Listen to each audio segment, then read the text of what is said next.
This morning, Kamala Harris went on Good Morning America to sell Biden's boondoggle of a budget plan, but she couldn't hide from the reports of a growing rift within the White House between her and Joe.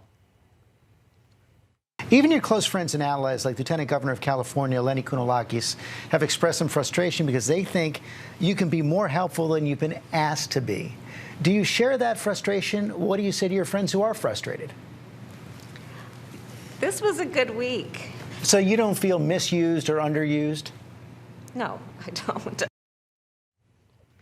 Yikes. Well, joining me now to discuss Kamala's ever-shrinking role as Arizona Senate candidate, Major General Mick McGuire. General, thanks for joining us tonight. Thanks for having me, Jen. Good evening. I'm not sure if I should laugh in the opening or not. I watched that interview, and I have to say, in just about every Kamala Harris interview that I've watched, at least, she reminds me of a school kid who's just like trying to fake her way through a test that she never prepared for. She's so phony, and you know it's bad when the mainstream media is taking notice.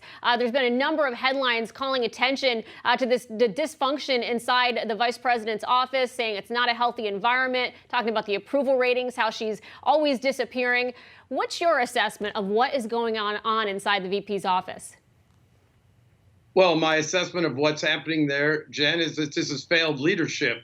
It starts at the top, and every one of us that served in uniform had the opportunity to lead, have a leadership requirement, and have that unique privilege to command, like myself, understand that you can never be a great leader if you can't be a good follower.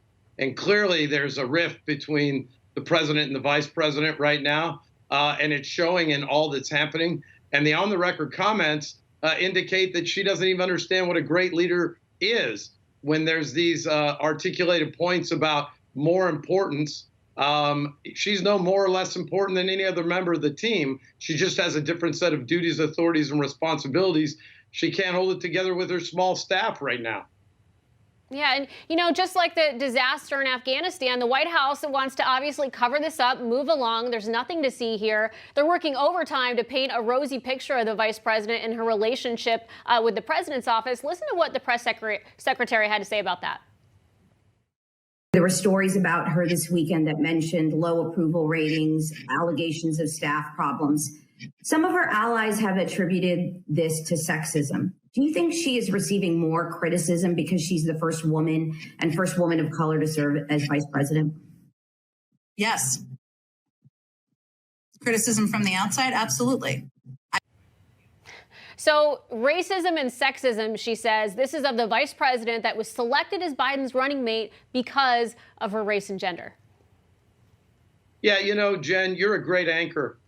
You're not a great female anchor. And the problem is the left thinks that we have to qualify you as a female and exalt that. Clearly, she's a failed leader. She hasn't visited the border. Look at what's happened here. She's aligned with my opponent, Mark Kelly, who is the most left and aligned with the left Senate candidate or senator we've ever seen in the great state of Arizona. That's why I'm in this race. This is about needing great leaders at every level in the government. And I'm going to step in this race because Kamala Harris, President Biden, Mark Kelly, Schumer, Pelosi, they are taking the whole country towards tyranny of the majority, which is not what this country is about. Yeah, and you see the approval ratings, right? I mean, they're sinking, they're spiraling downward. Biden today at 36%, Kamala Harris recently at 28%. Joe Manchin said recently that the country is moving center right. Do you agree with that? Joe Biden said we're moving center right. I think Joe Manchin, moderate Democrat. Yeah. Joe Manchin. Joe Manchin is found a safe place there on the center right because he's watching 36% for the president, 28% for the vice president. And literally the vice president just needs to be a heartbeat away from taking on that unique privilege of command. And she's 6 points behind her boss right now. She missed the target on the border. You remember she went to the Golden Triangle and said she was going to fix the problem. I was at the border 3 weeks ago. We didn't apprehend a single person from the Golden Triangle. That's why I need every citizen to go out to electmick.com and help us seize this seat back. Yes, indeed. And, before we go, I want to ask you, so General John Hyten, he's the vice chairman of the Joint Chiefs of Staff.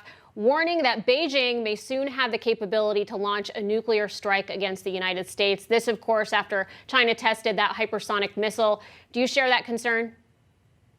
I am concerned about the existential threat of missiles and other attacks, but I'm most concerned about Taiwan right now. The way China is affecting our country is with the proliferation of fentanyl across the border, 90% of it crossing illegally through the southwest border. It's killing thousands of Americans, and the Chinese Communist Party knows it's happening. They're complicit in this, and they're waging an information war against us, and they are our biggest threat. And the kinetic part of it is big, but I think they're going to use this kinetic threat to make moves in the South China Sea, and I'm very concerned about Taiwan. Well, Major General Mick McGuire, always great to have you with us. Thanks for taking time tonight. Thanks, Jen. Have a good night. You as well.